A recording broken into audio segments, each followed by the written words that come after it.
नमस्कार, मैं जूली तिवारी हर समय आपके साथ न्यूज़ चैनल में आप सभी का स्वागत है। तो चलिए नजर डालते हैं आज के कुछ मुख्य समाचारों पर। अंबरनाथ में सांसद डॉक्टर श्रीकांत शिंदे की तात्कालिक बैठक और पत्रकार परिषद। शिवसेना ने आरोपों पर दी कड़ी प्रतिक्रिया। अंबरनाथ पूर्व के पनवेलकर प्लाजा स्थित खासदार कार्यालय में आज कल्याण लोकसभा मतदार संघ के सांसद डॉक्टर श्रीकांत एकनाथ शिंदे ने एक तात्कालिक बैठक बुलाई, जिसमें सभी उम्मीदवारों और शिवसेना पक्ष के प्रमुख पदाधिकारी उपस्थित रहे। इसी के साथ पत्रकार परिषद का भी आयोजन किया गया। बैठक में गोपाल लांडगे, अरविंद वालेकर, मनीषा वालेकर, सुभाष सालुंखे, राजेंद्र वालेकर और निखिल वालेकर सहित कई पदाधिकारी मौजूद थे। बैठक के बाद पत्रकार परिषद में बोलते हुए गोपाल लांडगे ने कहा कि नगरपालिका चुनाव को लेकर जो विवाद निर्माण किया गया है वह पूरी तरह दबाव की राजनीति का परिणाम है। उन्होंने स्पष्ट कहा कि चुनाव आगे ढकेले जाने के पीछे कोई ठोस कारण नहीं था, फिर भी विरोधियों ने बिना आधार के शिवसेना पर आरोप लगाकर जनता को भ्रमित करने का प्रयत्न किया है, जिसका वे तीव्र निषेध करते हैं। लांडगे ने कहा कि शिवसेना संघर्ष की जन्मदाता पार्टी है और संघर्ष करना हमारी आदत है। जनता पर हमारा भरोसा अटल है और कार्यकर्ताओं में भी एकजुटता कायम है। कोर्ट द्वारा दी गई दिशा निर्देशों का सम्मान करते हुए हम साफ सुथरी राजनीति में विश्वास रखते हैं।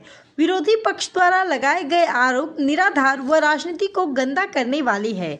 उन्होंने आगे कहा कि मतदान के अधिकार को लेकर जनता भ्रमित नहीं होगी।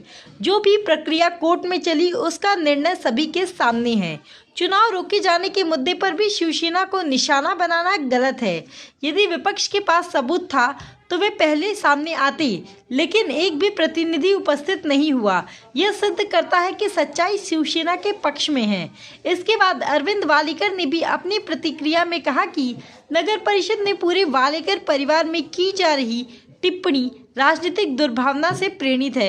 इस चुनाव के मुद्दे पर उन्होंने कहा कि शिवसेना बिना किसी दबाव के चुनाव मैदान में मजबूती से उतरेगी और जनता विकास कार्यों के आधार पर ही मतदान करेगी। वालेकर ने कहा कि सांसद डॉक्टर श्रीकांत शिंदे के नेतृत्व में क्षेत्र में जो विकास कार्य हुए हैं वो किसी से छिपे नहीं हैं। हमारा काम ही हमारी ताकत है। यही कारण है कि विपक्ष बिना मुद्दों के सिर्फ आरोप लगाकर माहौल बिगाड़ने का प्रयास कर रहा है। उन्होंने विश्वास जताया कि शिवसेना के सभी उम्मीदवार भारी मतों से जीत दर्ज करेंगे। उन्होंने कहा कि जनता सब समझती है और हमारे कामों के आधार पर हमें और अधिक वोट मिलेंगे। अंत में दोनों नेताओं ने एक सुर में कहा कि शिवसेना पर लगाया गया हर आरोप बेबुनियाद है। चुनाव आगे बढ़ाए जाने का निर्णय प्रशासनिक स्तर का है और जनता एक बार फिर यह साबित करेगी कि अंबरनाथ में विकास वही करता है जो शिवसेना करता है। सन्माननीय लांडगे साहेबांनी सांगितलं की सगळं दादांत खोटं आहे। असं कुठलीही निवडणूक रद्द करण्यासाठी किंवा स्थगित करण्यासाठी त्यांच्याकडे काम नव्हतं किंवा असा विषयच नाहीये। न्यायालयामध्ये जो अपिलामध्ये गेला होता, न्यायालयाने त्याचा निकाल दिलाय, तो त्या अपिलार्थींनी स्वीकार केला। त्यानंतर त्यांनी त्यांचा फॉर्म मागे घेतलेला आहे। त्यामुळे ही निवडणूक सुरू झाली, प्रचार सुरू झाला। निवडणूक आयोगाने एक दिवस प्रचाराचा वाढवून सुद्धा दिला, सगळ्या परवानग्या दिल्या, सगळ्या पोलीस खात्याला यंत्रणेला कामाला लावलं, नव्हे तर 100 मीटरच्या रेषा सुद्धा मारून झाल्या। मग असं काय झालं की निवडणूक आयोगाला रातोरात्र कशी काय अशा गोष्टी कळल्या की निवडणूक रद्द केली पाहिजे किंवा स्थगित केली पाहिजे। आणि हा निकाल कोर्टात जाणं हे काही वावगं नाही, न्याय मागणं हा काही वावगं नाही। परंतु ज्यांनी न्याय मागितला त्यांनी फॉर्म मागे घेतला, त्यामुळे ही निवडणूक कायदेशीर नियमानुसार चालू होती। आणि आज ती रातोरात निवडणूक का थांबवली याच्या मागचं कारण एकच आहे की शिवसेना मोठ्या संख्येने जिंकणार आहे हे दिसल्यानंतर दबावाखातर हे काम चालू आहे असं अंबरनाथकर नागरिक बोलतात। नगर परिषदेच्या निवडणुकीच्या संदर्भात जो काही प्रकार झालेला आहे, निवडणूक पुढे ढकलण्यात आलेली ते कोणतेही कारण निवडणूक पुढे ढकलण्यासाठी नसताना केवळ दबावाखाली आणि शिवसेनेची सत्ता येऊ नये म्हणून हा जो काही प्रकार केलेला आहे तो निषेधार्थ आहे, त्याचा निषेध आम्ही नोंदवलेला आहे. परंतु लोकांपर्यंत ही बाब जाणं अत्यंत आवश्यक आहे आणि जे खऱ्या अर्थाने निवडणुकीचं कामकाज करतात ते कार्यकर्ते, त्या कार्यकर्त्यांच्या मनामध्ये जो संभ्रम निर्माण झालेला आहे तो संभ्रम दूर करण्याच्यासाठी आणि पुढील निवडणुकीचं कामकाज करण्याच्या दृष्टीने खासदार डॉक्टर श्रीकांतजी शिंदे साहेब यांनी मार्गदर्शन केलेलं आहे.